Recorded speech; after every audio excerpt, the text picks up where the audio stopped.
सर्वोच्च न्यायालय को हमारी फिक्र ये बहुत अच्छी बात है, लेकिन सर्वोच्च न्यायालय को सबसे पहले उनके ऑर्डर के अकॉर्डिंग जातिगत जनगणना करानी पड़ेगी। हम स्पष्ट हैं कि हम अपने लोगों को बंटने देंगे और हमें अपने लोगों की चिंता है। अगर कोई साजिश करके, कोई षड्यंत्र करके हमारे अधिकारों को लूटने काम किया, छीनने का, तो ये हम बर्दाश्त नहीं करेंगे। डाका नहीं बर्दाश्त करेंगे अपने हकों पे। बहुत जल्द जो है एक बड़ा जो है हम अपना इस संघर्ष का स्वरूप सरकार और सुप्रीम कोर्ट को दिखाएंगे। हम अब पीछे हटने वाले नहीं हैं। देखिए, मैंने जिस दिन ये ऑर्डर आया था उसी दिन अपना पक्ष रख दिया था। पहली बात, SC ST का जो रिजर्वेशन है उसका आधार आर्थिक नहीं है कि उसमें क्रीमी लेयर या वर्गीकरण किया जाए। उसका आधार जो है वो अनटचेबिलिटी है, छुआछूत है, भेदभाव है, जातीय उत्पीड़न है। तो सर्वोच्च न्यायालय को हमारी फिक्र ये बहुत अच्छी बात है, लेकिन सर्वोच्च न्यायालय को सबसे पहले उनके ऑर्डर के अकॉर्डिंग जातिगत जनगणना करानी पड़ेगी। फिर उसके आंकड़े जुटाने पड़ेंगे, उसके आर्थिक आंकड़े भी जो है जारी करने पड़ेंगे, तभी वो सब चीजें कर सकती है। तो उनको करना पहले चाहिए। अगर वो दलित वर्गों के इतनी हितैषी हैं तो उनको सब सारा बैकलॉग भरवाना चाहिए और जातिगत जनगणना के ऑर्डर सरकार को देने चाहिए। अगर SC ST एकजुट रहेगा तभी अपनी लड़ाई लड़ पाएगा। हम तो लंबे समय से अभी जो है SGPG जो है वहां लखनऊ में और इलाहाबाद जो है यूनिवर्सिटी में जिस तरह से NFS करके हमारे लोगों को निकाला गया, ये स्पष्ट है। उन NFS को भरवाने के लिए सरकार ने क्या किया है, उन NFS को भरवाने के लिए सुप्रीम कोर्ट ने क्या किया है, तो वो कुछ नहीं किया है।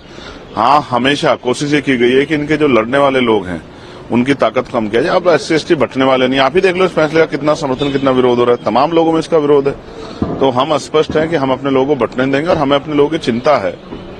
इसलिए हमने स्वतः जो है 1.5 साल पहले मांग की थी कि जिन जातियों को अवसर नहीं मिला है उनको उनका आरक्षण बढ़ा के 15% शेड्यूल कास्ट को मिलता है और 5% बढ़ा के उन बाकी जातियों को आरक्षण देने की व्यवस्था सरकार करे। ये 1.5 साल पहले हमने लखनऊ PC करके कहा था और दिल्ली में भी।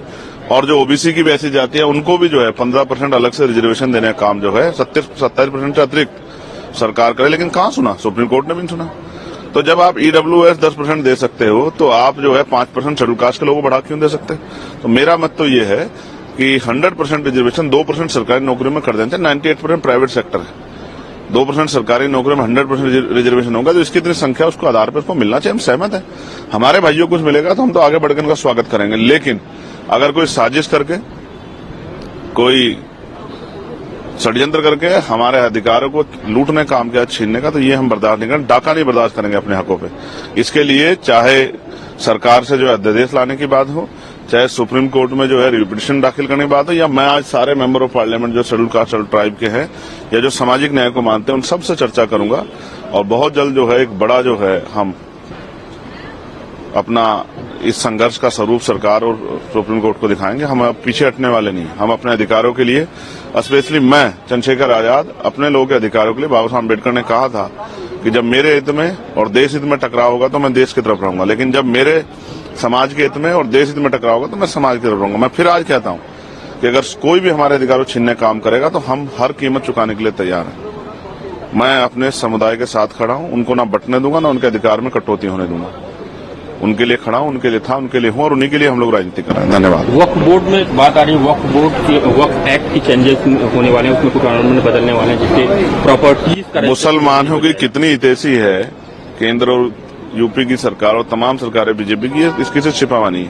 मैं फिर कह रहा हूं, आपका मकसद जो है इन वर्गों को कमजोर करना हो सकता है, ताकतवर करना नहीं हो सकता। कभी हम अच्छी तरह जानते हैं। लेटेस्ट अपडेट के लिए हमारे चैनल न्यूज इंडिया फर्स्ट को लाइक, शेयर एंड सब्सक्राइब करें एंड यस, बेल आइकन को प्रेस करना ना भूलें।